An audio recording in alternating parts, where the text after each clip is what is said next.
welcome to everyone to this Cambridge University Land Society webinar co-hosted by Savills, entitled The Impact of COVID on Our ESG Objectives, New Challenges and New Opportunities. My name is Ian Marcus and I have the honour of being the President of the Cambridge University Land Society. I hope first and foremost that everyone is safe and well. I think if this dreadful health crisis has had any positive outcomes, it has certainly given us all time to think about our own priorities and those of the organisations that we represent. It has led many to consider their values, responsibilities and purpose, and it's been a time to reset. Many who have for years paid lip service to the environmental and social impact of their actions have recognised their significance and that possible positive goals can be achieved, which can enhance rather than be detrimental to economic performance. This is the first of a series of events on this crucial topic being arranged by CULS, which we hope will further the discussion and debate around these crucial issues. We have several hundred people joining us today and you're all very welcome. But if I may beg your indulgence for just a moment to thank the CULS members for their continuing support and assure you that your society remains in good order and is thriving. Our purpose of promoting the University Land Economy Department, educating our members and providing a network of contacts has never been more important. With a special shout out to our student members, during these extraordinary and challenging times, we are here to provide whatever assistance we can as you undertake your studies and think about your futures in the real estate, architectural and related sectors. Back to today's discussion. May I take the opportunity to thank Savills for their tremendous support and engagement, not just this morning, but in helping us generate the series we are planning. We are very appreciative indeed, and a special thank you to David Jackson, Emily Norton and Roger Wheaton for all your efforts. A personal thank you to also our speakers for their time and contribution, and you'll hear more about them in a moment when they're formally introduced by my colleague and fellow CULS board member, Ami Katecha. It really was Ami's vision and determination that created this series, so a special thank you to you, at which point I have pleasure in handing over to you to chair this morning's discussion. Ami.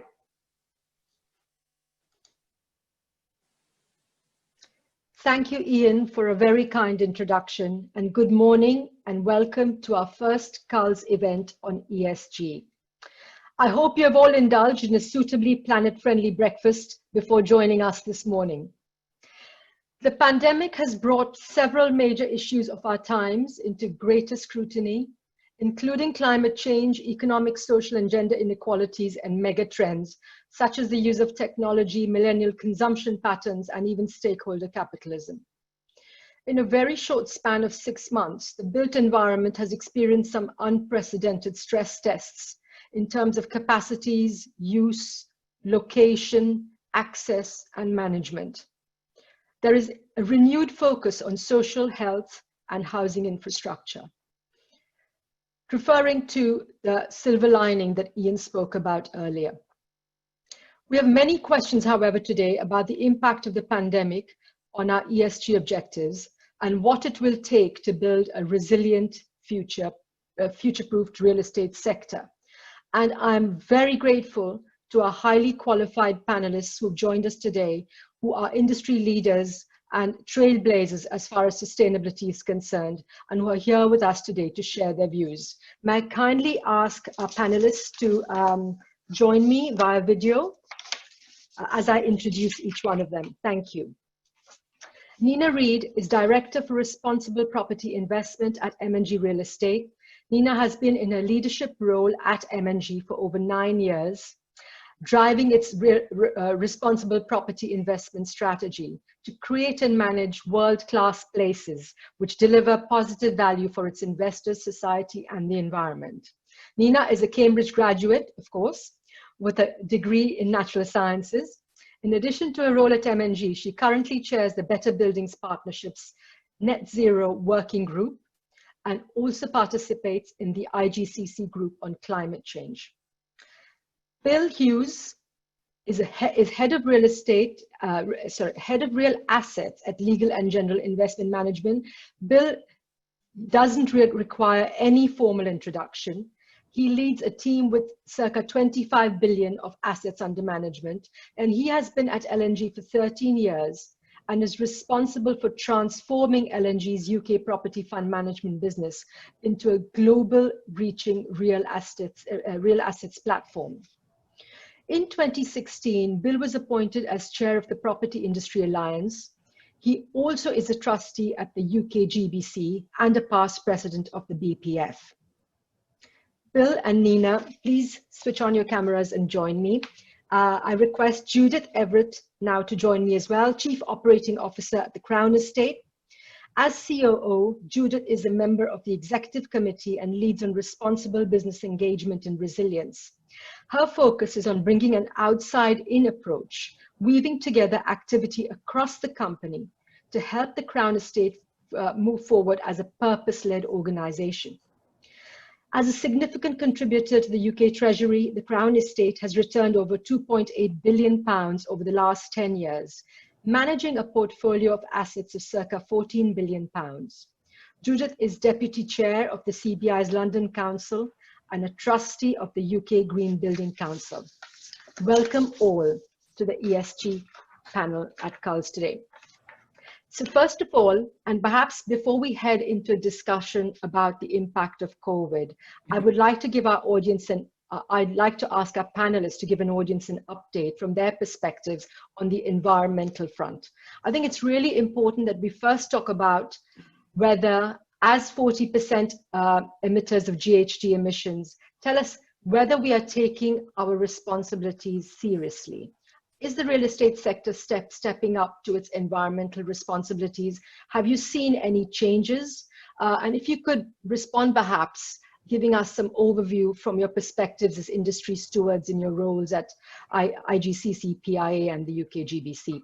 Thanks, and if I may start with Nina. Good morning. So for those of you that are less familiar with L&G's business, it's probably useful to give a bit of context ahead of that. So we have around 34 billion assets under management globally. And so my team works with all of our funds under management, which are in the UK, Europe, Asia, and we have some assets in the US and Canada. And I would say before the pandemic hit, I think what we'd seen over the past year before that was a awakening within real estate about the sheer scale of the challenge that we face to get to net zero carbon by 2050. And if we are to limit the worst effects of climate change, we have to, as a sector, globally, every single building in the world be operating at net zero by 2050, if not well before that. So new buildings coming into the next decade will have to start operating at those standards. And I think whilst there's been widespread awareness by the industry that we need to address the environmental impacts of buildings, I think the sheer shift that will have to happen is still only just being recognised. It is a significant challenge if we are to hit the levels of carbon reduction and energy efficiency that's expected of us as a sector. And I think that we will end up with a really quite significant proportion of assets that could be stranded, and many investors caught unaware by what is coming in terms of occupier demands, legislative risk, investor demands, regulatory demands. So I think the awareness is there, but we need to start seeing action. Thanks, Nina. And Bill, if you could build on that and tell us exactly what, from your perspective, you think net zero means and how we need to tackle these challenges that Nina has highlighted. What support do we need in terms of the regulatory environment, and what do you see as the sort of the imminent initiatives that we need to actually, make happen to make this transition? Yeah, thanks, Amy. we certainly have a crisis on our hands, and I do think that probably in the last 3 to 5 years, I think the recognition of that crisis is become more prevalent.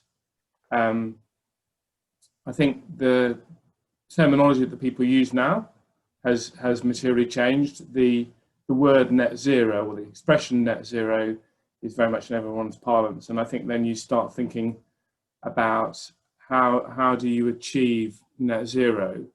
But to go back for a second, I think it's worth recognising why you would have Nina from M&G and myself from Legal & General here and on this panel, because we are the guardians of very significant amounts of the built environment.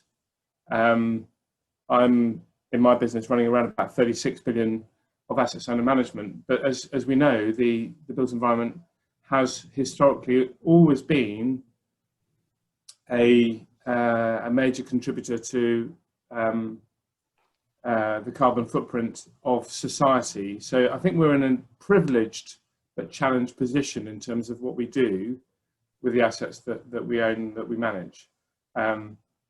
This has always been about measurement and setting targets and looking to improve and taking responsibility for what you do. But clearly the policy environment is important as well. And one thing I think we can look forward to at COP next year is UK taking a lead around this subject and setting out some challenges for all of us within the UK context, and holding us accountable for what we do. In the end, this is really about thinking about the long-term future and the positive contribution we can make, rather than the short-term consumption that society sadly often falls into. So I mean, it's about measurement, it's about commitment, target setting, and being better at what we do. Great, thanks very much for that.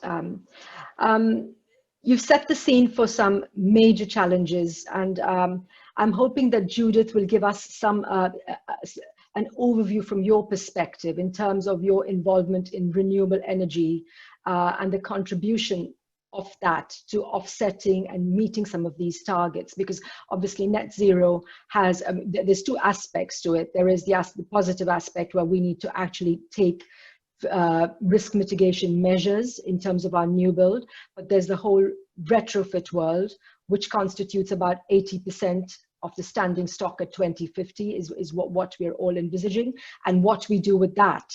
And Judith, if you could tell us a little bit about how you think investment in renewable energy infrastructure is going to help us meet that major demand from the retrofit side of things. So morning everybody, and Ami, thank you for all the introduction, these great questions. I mean, I think this is a joint endeavour, and it's no accident that the organisations that Bill, Nina and myself work for are involved in organisations like the UK GBC and BBP, because it's all about working collaboratively to really address these very systemic and urgent issues that now have an added acceleration because of COVID and because of the commitment to moving into a net zero world. And it has been great to see the UK take a stand, because creating a situation where there is a level demand placed on organisations to meet this in a legislative environment is a really key part of making sure that change happens across the board, as opposed to purely from early adopters. The Crown Estate, it has an interesting portfolio in that, yes, we have the built environment with properties in central London and regionally within UK and Northern Ireland and Wales, but also we have the UK seabed, where we've been a big player in making the UK the leading country for the rapidly growing offshore renewables sector. In the last 20 years, we've installed 9.3 gigawatts of turbines of energy capacity in the water, and that's phenomenal, because not only is it a great contributor to reducing carbon, it's accelerated decarbonisation of the grid. It's generated a sector which is creating really important roles around the country in terms of shore-based roles to install and maintain those turbines, and also the ongoing growth internationally means that has export potential for the UK. And we saw Siemens a few years ago make a big investment up in Hull, and major infrastructure development. So there's a massive win for the UK economy more broadly through having renewables in our waters and really making it a big sector. So the sector deal has been really important as well.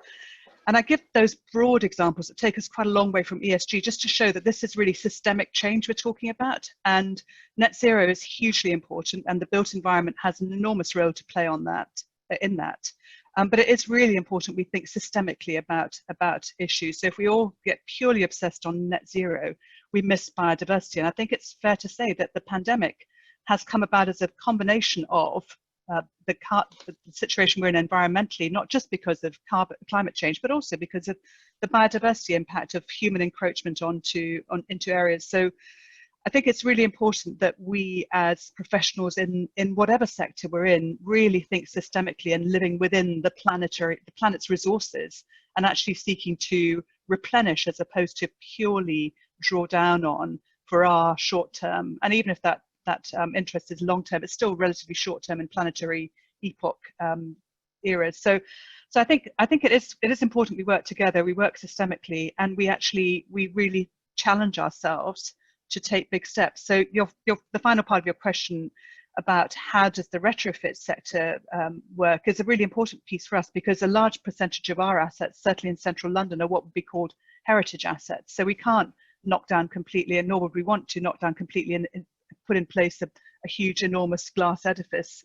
It's about how do we make buildings that are really efficient, operate efficiently, are built efficiently, and then are used efficiently to really make a big impact. And that again has huge potential for the supply side of it, and is demanding enormous creativity from a really complex supply chain that the UK is well placed to grow in, and help colleagues like Nina, Bill and myself really lead organisations where we're making a big impact on that. But none of this is straightforward. Yes, the COVID crisis accelerates it, and it's really important that the topic is in the boardroom, but it's systems work. It's not individual strands of activity. Fantastic. Thank you very much, Judith. And just building on that point about that almost all of you have mentioned about the systemic nature of things. I mean, that certainly has come out in terms of what the ESG in potentially how the ESG objectives have changed with regard to COVID. If we could now go into the impact of COVID on the S and G, if you like, of ESG, so the social and governance factors, and how we need to think about building organizational resilience around those factors. That would be great. Again, starting with Nina.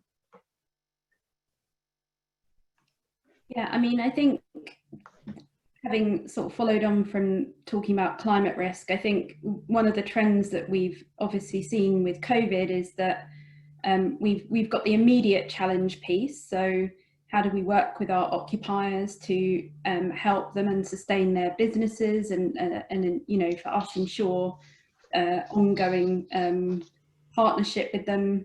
How do we, now that buildings are starting to reopen, how do we make them safe for people to be in? How do we, you know, enable our occupiers to keep their businesses going? We ourselves manage a number of extremely large shopping centres across the world, so that's extremely important for us directly to make sure that people can access our centres and keep shopping, and obviously support the retailers. And obviously, I think we're seeing several interactions with existing trends that are already going. So mentioned retail, but obviously there's significant structural changes already in play pre-COVID with retail. And we're starting to see those play out post-COVID.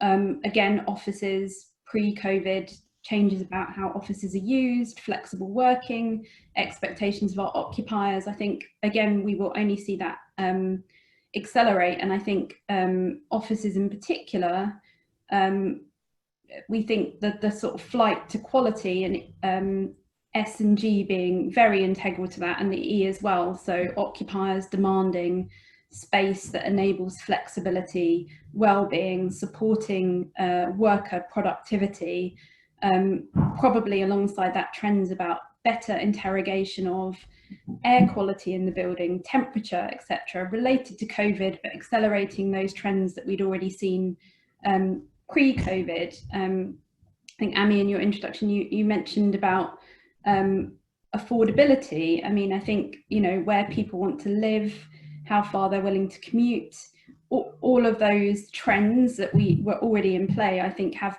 become accelerated. And I think we're in the period now, we're still in COVID. We're probably about to be entering the second winter wave.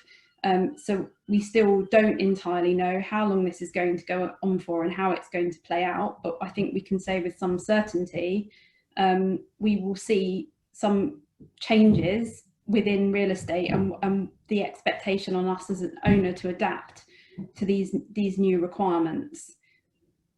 Okay, thank you. Thanks, Nina. And moving on to you, Bill, what is from your perspective, what are the most important initiatives that organizations need to consider in terms of the Building Back Better or the green transition kind of objective? And what are you looking at in terms of, are you seeing some sort of clear winners and losers in terms of your ESG objectives, or are you pushing a different, I mean, do you have a different direction of travel post-COVID, or do you feel that you need to get more granular with your ESG agenda? Yeah, that's a good question. I mean, I would firstly start by saying I would emphasise the role that we all have in terms of the impact on society. I don't want for a moment to lose sight of that. I would call it inclusive capitalism. You know, we're there to make decisions for our investors and our client base, obviously, but we have a capacity to make society a better place. I do think that the pandemic has sharpened people's perspective in a number of ways, and certainly the sustainability of humankind in a range of scenarios is being challenged in a way that none of us would have expected. What it makes me think about the world of investment, I think, is that we are likely to gravitate as a business towards locations and partners who think about these issues in a similar way to ourselves. So within the UK context, for example, our priority is to find local authorities and the public sector that want to engage positively in how to change and improve the built environment. And by the way, it's not necessarily just about construction and building. It may be about adaptation. It may be about retrofit. It may be about conversion. And in that context, the UK, broadly speaking, outside of London and possibly Manchester, the UK has been underinvested and has been systematically ignored as an investment destination for decades, by and large. That's the general trend. So in many ways, I would say before the pandemic, we saw some very exciting opportunities about improving the built environment, by which I mean social infrastructure as well as commercial, and I certainly mean infrastructure that's economic as well as real estate. But there's a fantastic opportunity to do that, but to do that in a way that's responsible and thoughtful and takes care about the next few decades and is mindful of consumption of materials and thinking about not just carbon in use, but also embodied carbon. That, you know, all of those things are in the forefront of our mind when we look at it. And so in some ways, I think the pandemic hasn't changed that. It's just sharpened people's focus and our focus on what is the right thing to do. And finding the right partners and engaging with the public sector is certainly a key part of what we do. Great, thank you, Bill. I'd like to come back to you on that a little bit later about your interest in the regional economy and building in the regions in the UK. But before I do that, Judith, give me a little bit of an insight into your role at the Crown Estate in terms of building resilience and building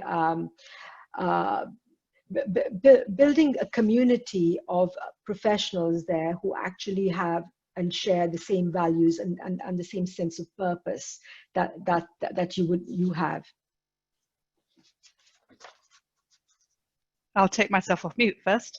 I think that sense of purpose is really important, and I think it's really important to engage the whole organisation. I think, yes, you need some specialists and you need people who are really bought into and knowledgeable about this agenda, but you need this bought into by everybody in every part of the company and your supply chain and the partnerships. And what Bill was talking about is really important, this forming long-term relationships and understanding what the objectives are of a community where you're preparing to invest, and how can you make what you do hugely relevant to people's lives by taking longer to actually understand what's required. How do you involve, how do you build a more inclusive operation asset for the long term that really has deep relevance? And that means equipping people throughout the organization to think that way, to not just rush to deliver what's required for your particular part of your organization or just your organization.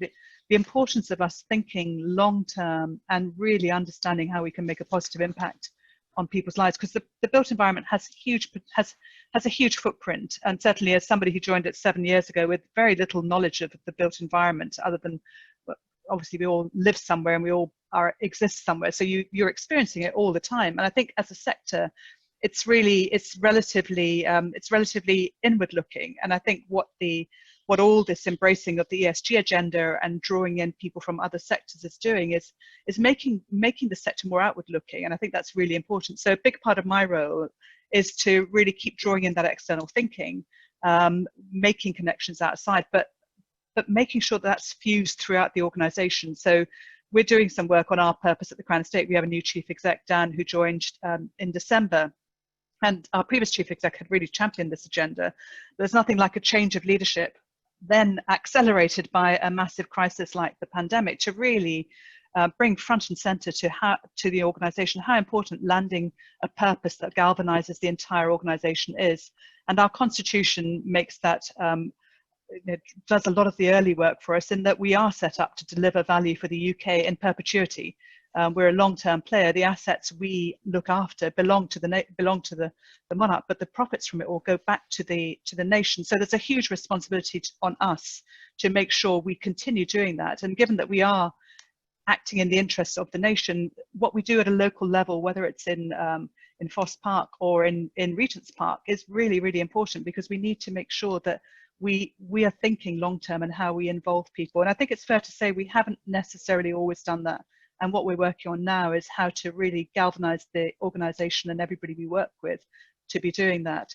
And the pandemic's been interesting because a big focus of our business has been on central London, remains on central London and the regional activity, because that's the biggest engine of growth, and the offshore wind is growing. But during the pandemic, the area of our business that has had the most activity has been Windsor Great Park, because it's a massive green lung outside London. It's already incredibly popular with people, but during lockdown, it's been a lifesaver for people, and it's really brought home to us how important those natural assets actually are, and how important it is that we continue to make it a space that is welcoming to people, that does grow and remain sustainable. And that's challenging, because when you have a lot of people using a space, there are other impacts on the space. So how to manage that, and I'm sure the people on this call will know far more about that, given that this is land use, will know far more about how that needs to be done and what the latest thinking is. But it's been a massive reminder to us of the importance of space like Windsor Great Park in making a contribution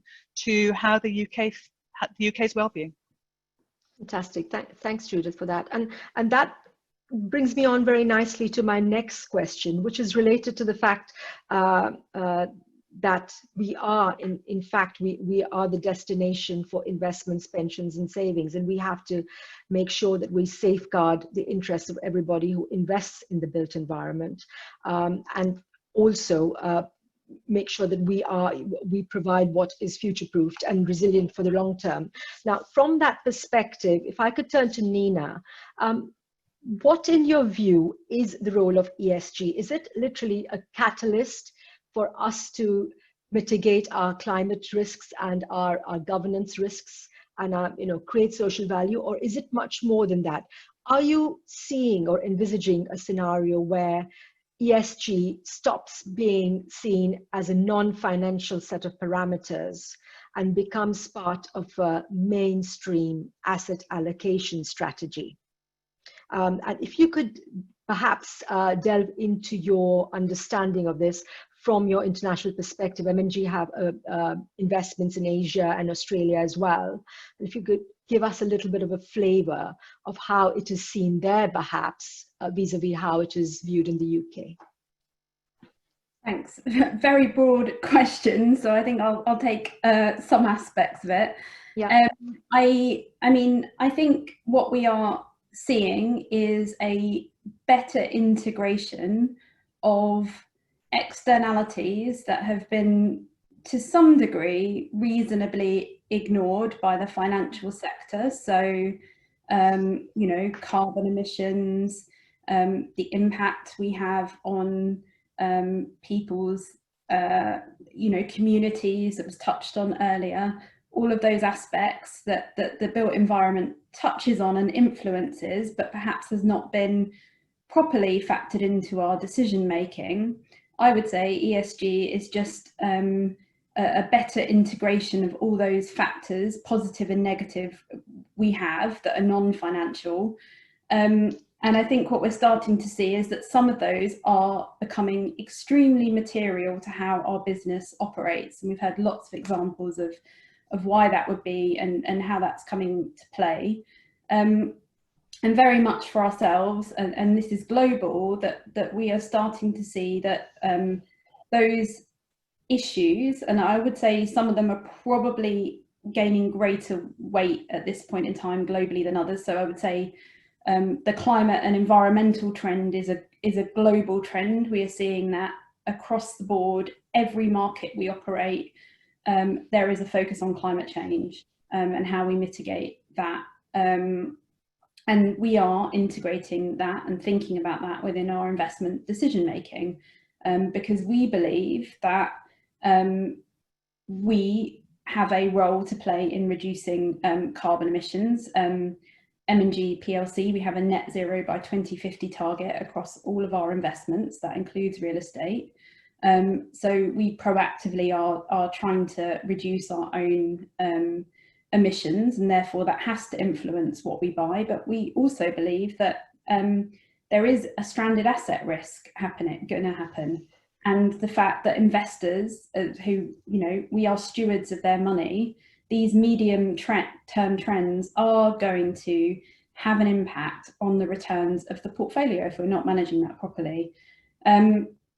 I think has been touched on here, if we look to certain markets and certain countries, there's obviously other issues that are also material. So social impacts, affordability, and I think social issues in particular are much more locally driven, and as sort of Judith eloquently explained, that can even come down to the level of, very, very local. How do people access Windsor Great Park? Similarly, the experience, and how do we reach out to communities that interact with our shopping centres all over the UK will be very different communities with very different needs. So I think the challenge for the sector around social issues is, I think we're at the very early days of how do we quantify that, how do we understand that, and how do we make sure that we're managing the right things, and how do we therefore think about that in terms of our investment process. So I'd say probably it feels like social issues are, so I've been working in sustainability for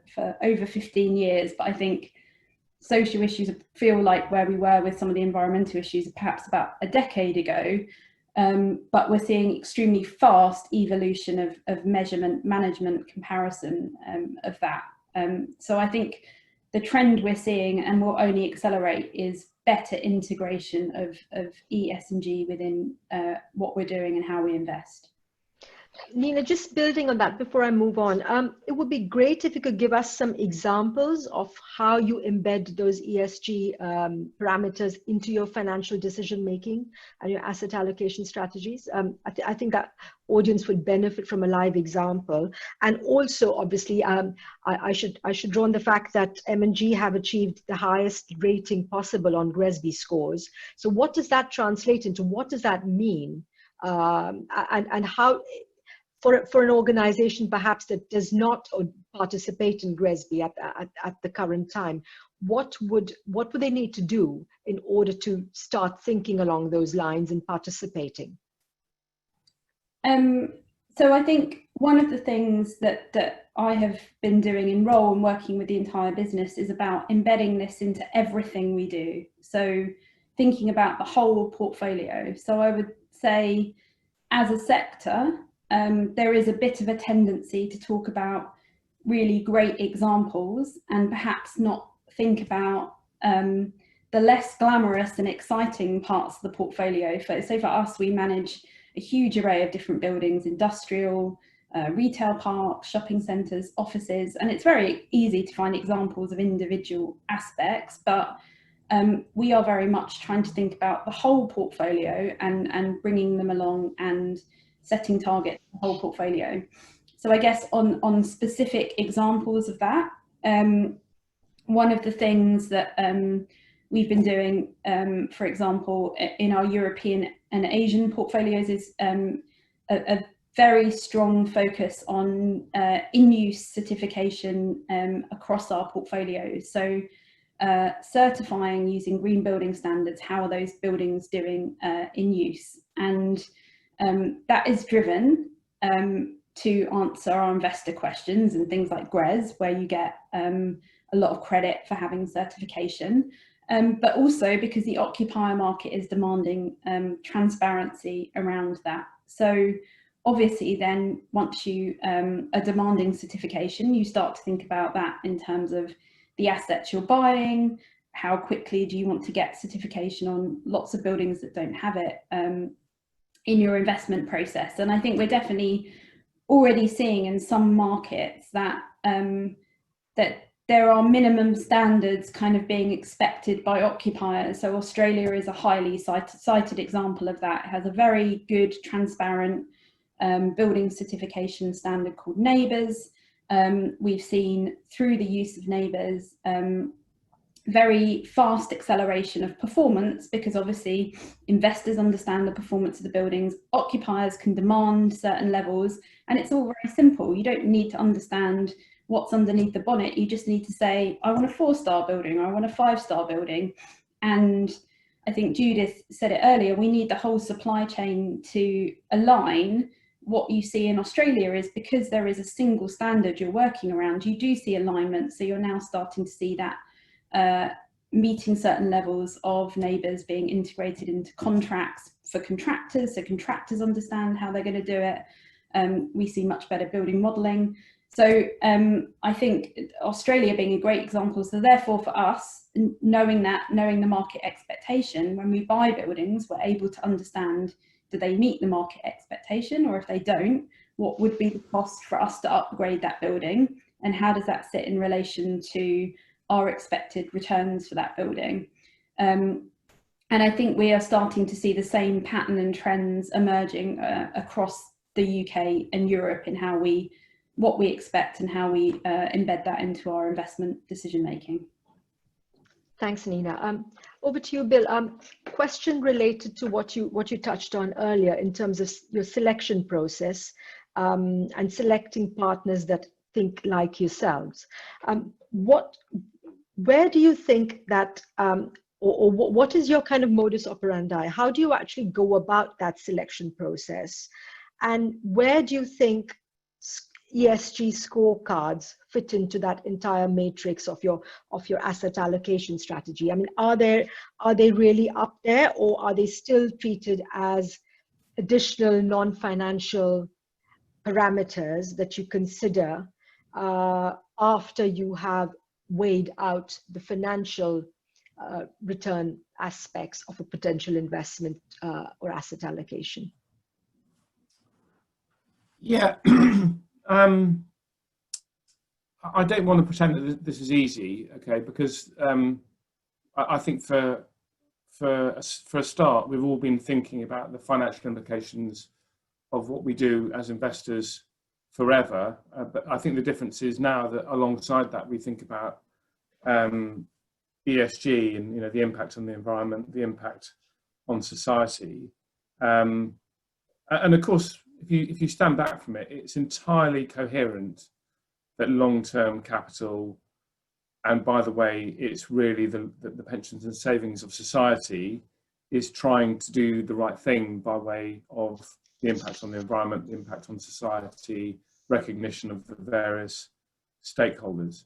So when we go into thinking about investment decision making, and I'm going to use the example of regional UK,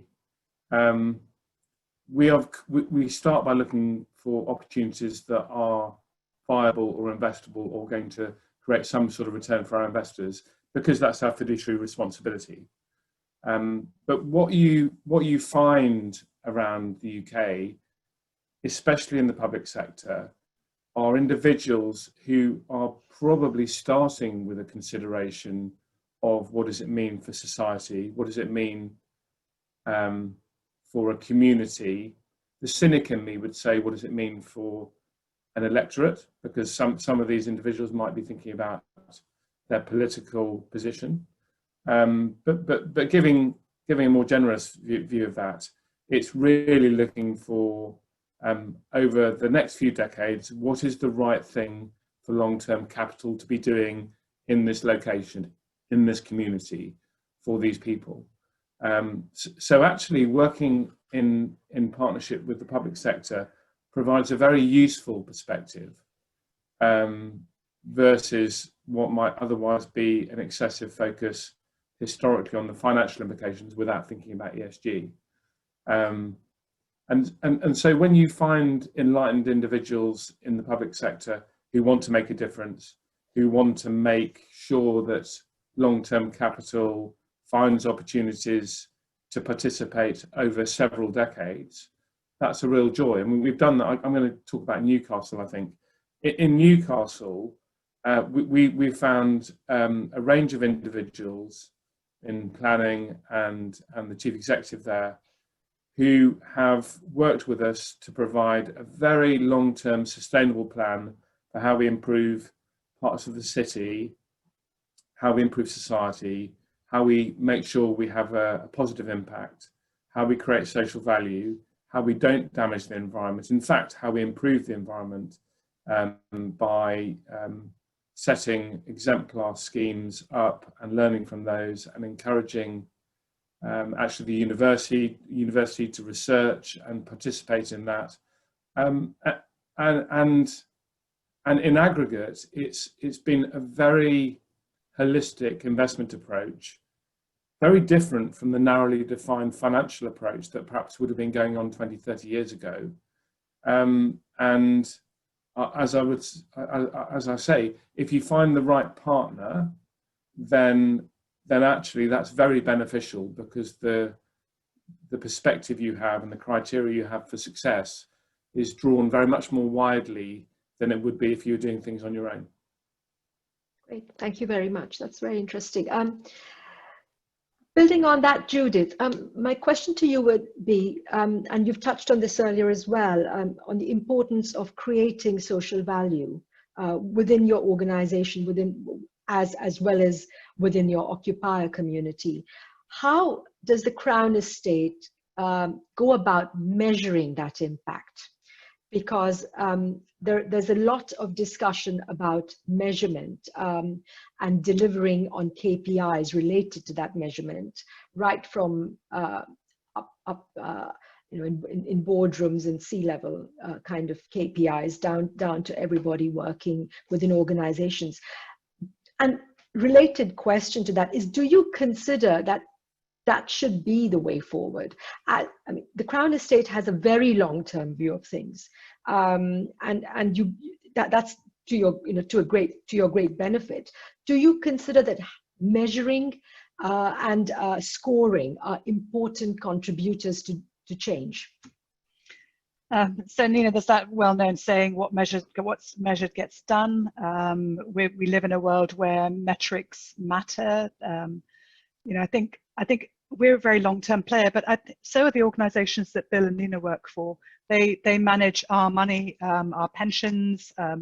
They attract huge amounts of money from international investors. So I think that long-term play is probably more important than the measurement side of it.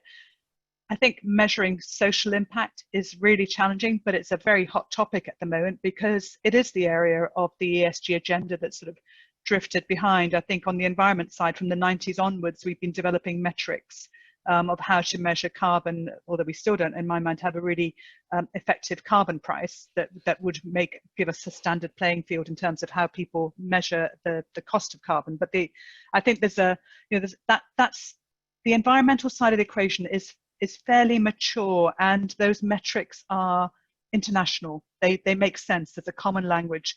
I think on social, we're still trying to find our way. We've done a lot of work over the last 5 years on developing methodology called total contribution. It's us trying to understand all the different capitals. And in fact, just tomorrow, we'll publish our latest performance against our capitals report, because we publish our annual results tomorrow. And that report sits alongside with a lot of detail on all the metrics. But it's very complicated, and I think we need simpler ways of measuring.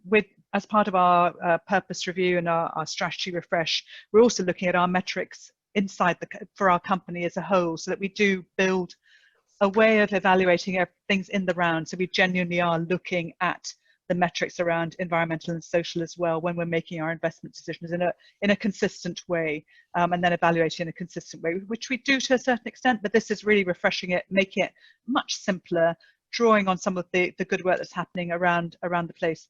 I think there's still a danger that we get focused on the metrics, and that drives the wrong behavior. At the end of the day, it's that connecting with, having everybody understand the agenda, seeing the role they can play, and that's about making it as simple as possible, seeing the role they can play, trying to align around a smaller set of metrics so we don't have competition within metrics. So there is that universality to them, at least in the UK, ideally internationally. Because that makes it easier for people to understand. I think the biggest thing is, how do we use the momentum of a crisis like this to use a cliche, but I think for me it really chimes, build back better, and I think build back green. So how do we use the impact of what's happening now? How does the UK government play a big role in making sure that where they've put money into the economy, which has been enormous and unprecedented, how do we make sure that as we come out of, or as we navigate this next phase, how do we make sure that we're using that investment in a way that really shapes a UK that is greener, that is more resilient for the future, and use this, I can't think of a better word, this unprecedented time to really make a step change and to be thinking more systemically. Yes, we're in competition with each other for talent, we're in competition with each other for investment, but at the same time, we all live in a society that we want to flourish. And I think the three organisations you have on this panel, and I suspect many of the people listening, would really buy into this needing to work more collaboratively to make an impact on this really urgent issue for our time. So I've gone completely off your question, I'm sorry, but I think metrics matter, but you can get obsessed with metrics, and that doesn't make a positive impact in the long run. Thank you. I'm going to take some questions from the audience now that have been coming in, and Nina, perhaps you could pick this one up. It's about carbon offsets, and given your experience with ESG and GRESB, it'd be really interesting to hear your views. The question is around the transparency and disclosure aspects and the greenwashing aspect of using carbon offsets, and I've seen some recent press that suggests that there is a pushback to the Science Based Targets initiative by a French think tank who are rightly saying, I think, that there is a lot of talk about climate disclosure and a lot of claims around climate marketing that are not really related to climate impact. So it would be very interesting to hear your views. I mean, we all know that it's tough to measure these things, but what's your view around greenwashing and carbon offsets, and how do you deal with it? So I'm going to take the question from a slightly different angle, but I think it will answer it, which is basically, and it slightly picks up on Judith's point that she's just raised about metrics. So on net zero in particular at the moment, we are still operating in an environment where we don't have an investment grade definition of what a net zero building is. There are lots of people doing their best to try and define themselves organisationally what that means, and some people are looking to things like science-based targets. Some people are looking to more local standards like the UK GBC, net zero standard for offices, for example, but we still do not have a definition that makes for easy investment decision making. And how that relates back to your offset point is, I think that is part of the challenge with whether offsets are acceptable and greenwashing, because at the moment, offsetting, and in our opinion organisationally, that is a last resort. So you should organisationally manage down your impacts, and then offsetting should be used where you cannot in that period of time do any more to reduce those carbon emissions. So for example, at the moment, if we have buildings where we've done the best endeavours to reduce the carbon footprint of that, the embodied carbon during development, invariably, if you're building a new building, you can never get that to net zero. You will have to do some degree, or your supply chain will have to do some degree of offsetting. So there is a legitimate use for offsetting. I think the use of offsetting as a tool to reduce your footprint without doing anything else is not legitimate, but we are in a slight lack of coherent standards to say what is okay and what is not okay. And I think one of the challenges at the moment is we are in desperate need of a little bit more definition and standardization, so organizations can stop thinking quite so much about metrics and what's the best thing to measure, and just get on with doing it to a clearly agreed industry definition, which may change over time as we learn more. It may become more systematic and holistic and interlinked, but that is a real void in most parts of the world at the moment around something easy for everyone to use without having to understand every single aspect of it underneath it. Great. And there's a related question to that that either Bill or Nina or Judith would like to answer, which is that how do you make carbon offsets work if you haven't priced carbon?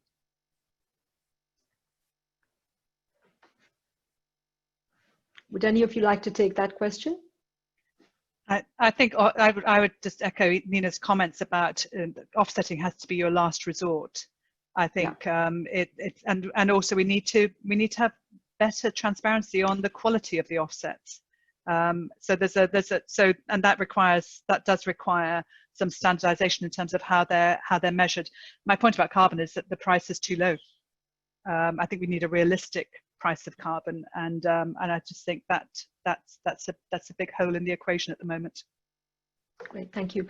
There's a question for you, Judith, about your retail portfolio, which is asking about if you were to look at your retail portfolio with the ESG objectives in full focus, and the need for a green public realm around there to make them viable, how would you reposition that portfolio? So I think that's a great question. Leaving aside constraints like heritage, etc. Yeah, no, absolutely. I think it's a great question. I think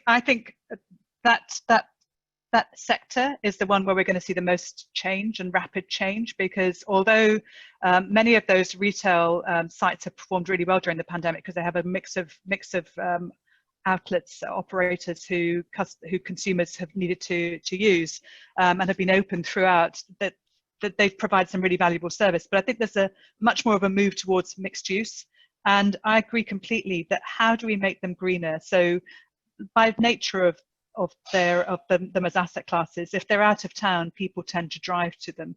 So how do you really look at making sustainable transport a key part of the design, and then making that attractive for people to use? Because I suspect we all look at sustainable transport as we're developing these sites, but then it's how do you make it attractive for our consumers to actually use it?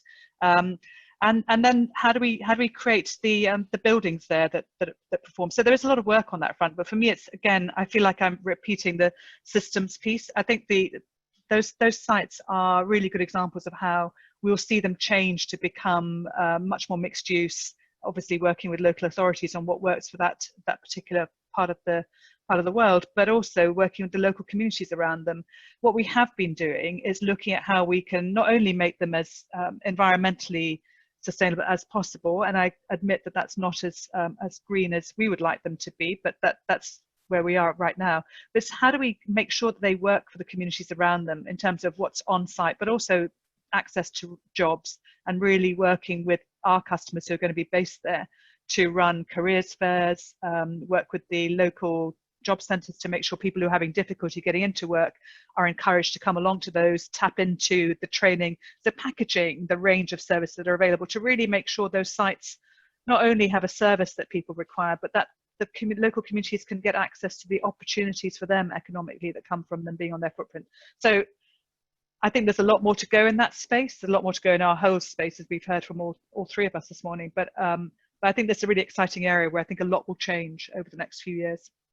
Thanks, Judith. And I think we have time for one last question, which I'm going to put to you, Bill. It's from another individual in the audience. And he asked, does the panel think that the UK government's reliance on energy modelling for compliance, such as for EPCs and building regs, Part L, is helpful or unhelpful to net zero and the wider ESG agenda? What changes would they make, or would you suggest the government to make on that front? Yeah, I think it's a good question. Look, I think on the one hand, I think a focus on energy is helpful, and we've talked about the trials and tribulations already of measurement. But frankly, unless you measure things, you can't target improvement, and you can't reward best behaviour, and you can't be held accountable. So I do think measurement is inevitably part of what has to happen. But I would say an excessive focus on energy management or carbon does lose sight of other aspects here. We haven't talked about water, we haven't talked about waste, and of course the E of ESG doesn't necessarily fully recognise the impact that we should be thinking about in terms of upon society and the social impact side of things and the measurement there. So the conundrum is you do need to focus, you do need to measure, but it's also important to cast your measurement and your behaviours and your criteria relatively widely, because there's a lot going on here. And I do believe that if you were to have been looking at what society is going to be doing over the 50 years, starting in, say, 1960, 1970, and you look at what we've done, we have been incredibly wasteful. We haven't conserved what we had. We've been quite aggressive in terms of consumption. And I would think that in 2020 and going forward, we need a whole different approach, which is much more balanced, much more thoughtful, much more considerate to what happens in the long term. And so the complexity around that is a challenge, but that's what we're here to do. Thank you all. That's been a fantastic session, and I hope you've enjoyed participating as much as I've had listening to your contributions. I'd like to invite Ian back to provide his thoughts, final closing thoughts, and thanks to the panelists. Thank you very much. Amy, thank you very much indeed. It's amazing, we've got 3 organisations here which in aggregate account for about approaching £100 billion of assets. So I think there are lessons to be learned, and thoughts that we need to very much take on board. And I wrote down 3 things that I concluded from today to quote back to our panellists. We have a crisis on our hands. Real estate is in a privileged and yet challenged position, and we need collaboration and alignment if we are going to deal with these issues. And Bill, I'm going to pinch your quote of inclusive capitalism and use that in further debates. And I think I've come to the conclusion it's not about box ticking anymore. You know, what is environmentally sustainable and what is socially responsible can also be economically viable. So we haven't got that excuse anymore. So thank you to Nina, to Bill and to Judith for their incisive and thoughtful commentary this morning. To Amy, not just for chairing today, but for having the vision to put these debates forward. And many of the things you raised at the end there, Bill, that we haven't covered, it's certainly our intention to cover in subsequent debates, which we hope the next one will be in about 4 to 6 weeks' time, but we will let you know. Thank you, of course, again to Savills for hosting and supporting us today. The Land Society would very much welcome new members eligible to join us and greater involvement of our existing members. Please, we'll keep you appraised of future events we'll be hosting, and hope very soon for all of us those can be together in person and we can share our thoughts and views on ESG and other crucial issues impacting the built environment. Thank you again all for joining us today, and have a great day.